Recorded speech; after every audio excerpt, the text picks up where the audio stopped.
Good day and hi, I am Abbas and me and my group members Sarah, Ahmad and Putri will be presenting our chosen poems from Neoclassical Period. But first, let me introduce you a little bit about this particular period. Well, Neoclassicism means the rebirth and restoration of classicism because of the word neo, which is in Greek means new. It lasted from 1600 until 1785, approximately around 185 years. It focuses on revival of classical art and culture of ancient Greek and Rome. The period consists of three stages: the Restoration 1660 to 1700, the Augustan Age 1700 to 1750, and the Age of Johnson 1750 until Romanticism appeared. In poetry, Alexander Pope and John Dryden were the leading writers who deviated from the traditional schools of poetry and sought guidance in the works of ancient Greek and Roman writers such as Horace, Virgil, and Ovid.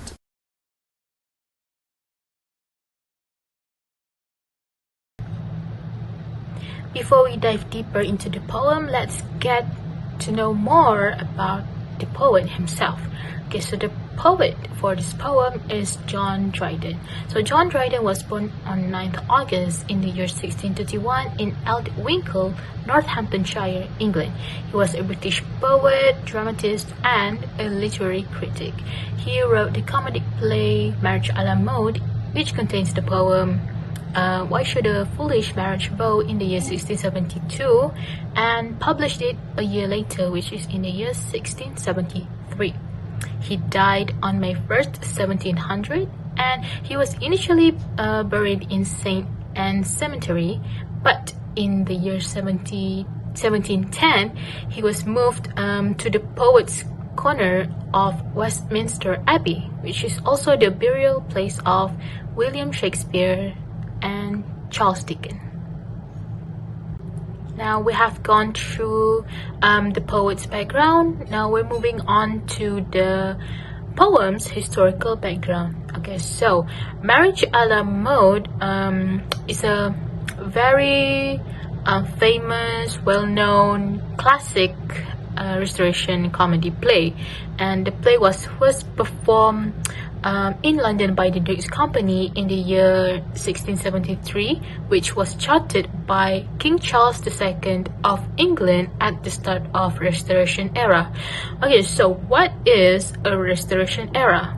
Okay, the Restoration era that happened in England is referring to a change that took place in the English monarchy in the year 1660, when King Charles II returned to England after the Second English Civil War. Okay, so after the war, a new political landscape emerged, which brought along its new aesthetic forms, which is in particular the Restoration comedy. And because of this, Marriage à la Mode became a very successful play, and everyone at the time loved it because the theaters were filled with diverse audiences that were eager for a good laugh and to enjoy some satirical human truths. So that is all for the historical background for the poem. We're moving on to the next presenter. Thank you. After the explanation on the historical background, so let's now look at the plot of Marriage à la Mode. The play consists of two plots, which have separate storylines from one another. The first plot talks of two friends, Palamede and Rodolphe, who wants to have an affair with each other's partners, Malenta and Dorlis. Rodolphe is pursuing Malenta, which is Palamede's fiancée, whereas Palamede is courting Dorlis, who is Rodolphe's wife. However, the second plot concerns the crowning of the rightful heir to the throne in Sicily. It also concerns the forbidden love shared between Leonidas and Palmyra. But the poem Why Should a Foolish Marriage Vow by John Dryden follows the first plot of two people involved in infidelity. Next, the setting of the location in Why Should a Foolish Marriage Vow is in a region called Sicily in Italy. Modern-day Sicily is the largest Mediterranean island located at Italy's toe, or boot. However, historically it was called the Kingdom of Sicily during the time the poem was written. And this brings us to the next point. The time is set during the early 17th century, presumably around the time the poem was written, which was circa the 1670s. Furthermore, the social setting of the poem would be the Neoclassical era, which has been explained earlier in the introduction. Other than that, infidelity also plays a part in the social setting. Moving on, we have the subject matter and meaning. Since it is a lyrical poetry, meaning it is not a narrative poetry, the meaning is quite direct in its subject matter as it conveys feelings rather than having to uncover a story. The poem questions the rationality of a marriage vow and why marriages forces two people to be tied together. Because for some people, after some time in a marriage, they may fall out of love with their partners and seek pleasure from another person. This could be a friend. The poem also suggests that we should not be ashamed of those feelings because it is absurd to be jealous of your friend who is in a marriage with your lover, and vice versa. Now we will look at the main theme of the poem, which is how love fades after time. As mentioned before, the poem suggests that love will fade in time within a marriage. Two people could be madly in love at the beginning and lose that spark that brought them together. And this would lead to two people falling out of love and to seek intimacy from another person. And to seek this intimacy, they must do it in secret because infidelity is frowned upon. In the poem, a marriage vow seems like a foolish excuse to block two other people to come into union since both are tied to two different people. Here we can see that the poem does not take a marriage vow seriously. Then the poem further questions why one has to be jealous if their partner is seeing someone else. Okay, finally we'll be looking at some poetic devices that are used to make up the poem. First, we have assonance, which is a repetition of the vowel sounds. An example of assonance can be seen in line 1, which is a repetition of the oo sound in should and foolish. Another example is seen in line 15, which has the repetition of the a sound in gain and pain. Moreover, we have alliteration, which is a repetition of the initial consonant sounds. In line 2, the w or w sound is repeated in which and was, whereas in line 5, the w sound is repeated in we and the l or l sound is repeated in loved and long. Then we have imagery, specifically organic imagery, which is the feeling of a love that is fading and a longing for another person's touch. That seems to be the main focus of the poem's imagery. So that will be all for our analysis for Why Should a Foolish Marriage Vow by John Dryden. Next, we'll be looking at our second poem by Alexander Pope.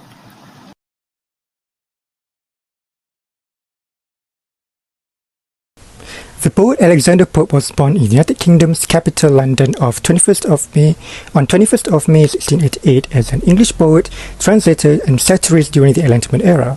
Although Ode on Solitude was not his major work, it certainly has many aspects that influenced his life during the Augustan age of the Neoclassical era. Pope was born during the Glorious Revolution in Britain to Catholic parents. During that time, there was a series of penal laws called Test Acts that prohibit the Catholics from attending university, teaching, and they will subject to perpetual imprisonment. That's why the Pope's family decided to move out and resided in Windsor Park in Berkshire. And because of this, Pope's family decided to move out and finally resided in a rural village near Windsor Forest in Berkshire, England. Pope was also diagnosed with spinal tuberculosis that stunted his growth and left him with severe hump in his back. Maybe for us, it was because of these two reasons that might influence his writing on Ode on Solitude, because he further isolated himself from other things and found solitude is a good way of living. He died on 30th of May in Radnor Independent School, Twickenham, United Kingdom, and rested in St. Mary's Church, Twickenham. This poem was written when the poet had moved to a rural area in Britain called Windsor Forest, specifically a place that is now known as Pope's Wood, named after Alexander Pope himself. It was written in 1700 when Pope was just 12 years of age during the Augustan age of Neoclassical era.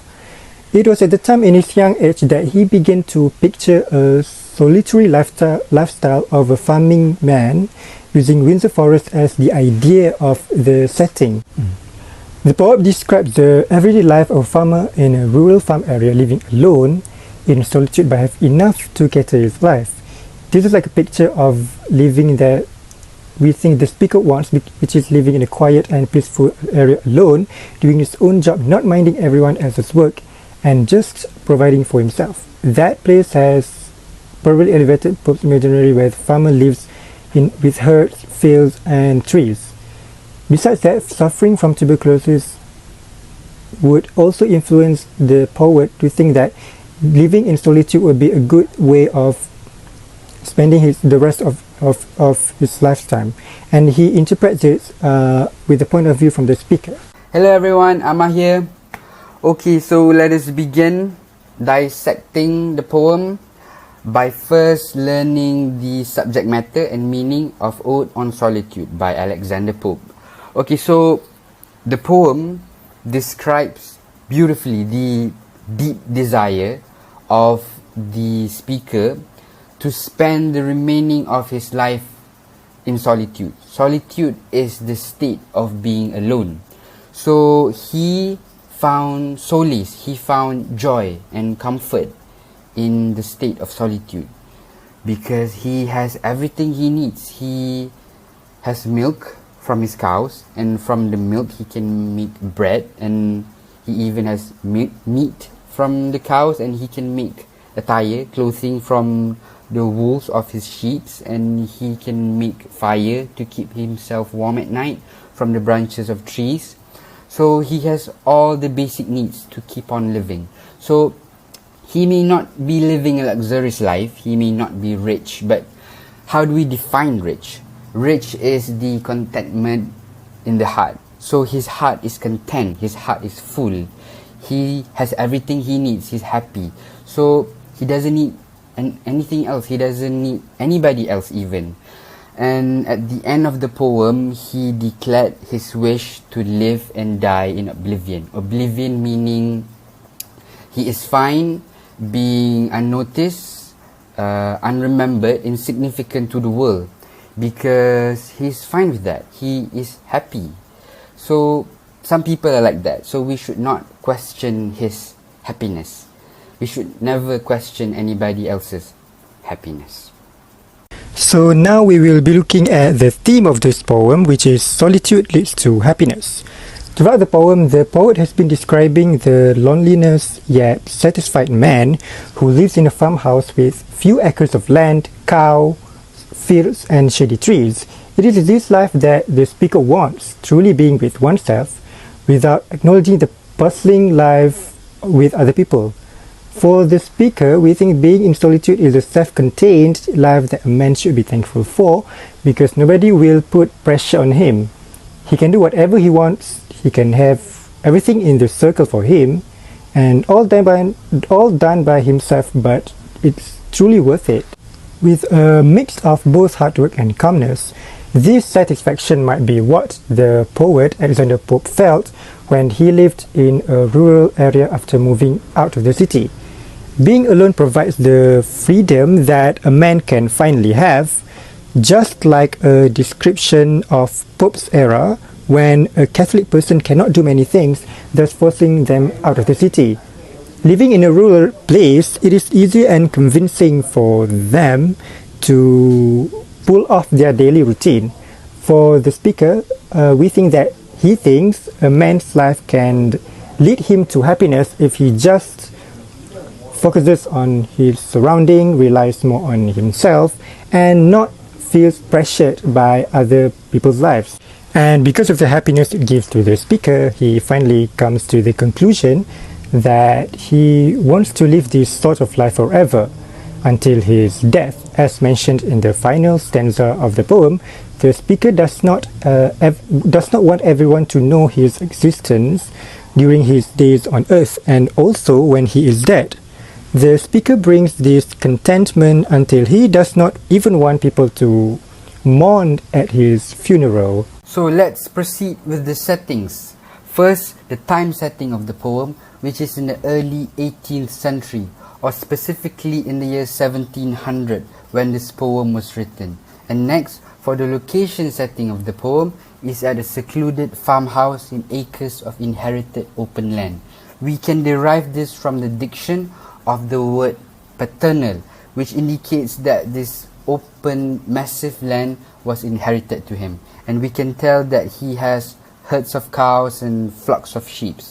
And as previously mentioned by Abbas, we know that the poet, Alexander Pope, moved with his Catholic family to Windsor Forest when he was a kid. So he may have drew inspiration from this place he lives, and he made the location setting of this poem based on that place. The place with such peaceful atmosphere and environment. And for a person who values peace and serenity very much, he loves that place. For the last part, we'll be looking at the poetic devices, and there are a few in the poem. The first one is enjambment, when there is a continuation of a sentence from the first line to the next. And for example, we can see in stanza 3, where there is a continuation from the first line to the second line. The next poetic device is alliteration, where there is a repetition of the consonant letter S in stanza 4, line 1. And the third poetic device used in the poem is assonance, where there is a repetition of the vowel O, for example in stanza 5, line 3, which sounds steal from the world and not a stone. Next, in the poem, there is the element of imagery, specifically tactile imagery which triggers the sense of touch. For example, in stanza 2, line 4, where fire is hot, which is lit in winter, a cold season. And finally, the biggest poetic device in the poem is metaphor, where the whole place itself where the speaker lives is a metaphor for solitude. You see, in a house with 4 rooms where you live alone, I feel in solitude. But the poet puts it in the form of an open land, a farmhouse in an open land where you live by yourself, in seclusion, in isolation. And he's doing this by choice. And when you live like this, it is either depressing loneliness or freedom. But for him, it was precious freedom. And that is all for the analysis and historical background for Ode on Solitude by Alexander Pope.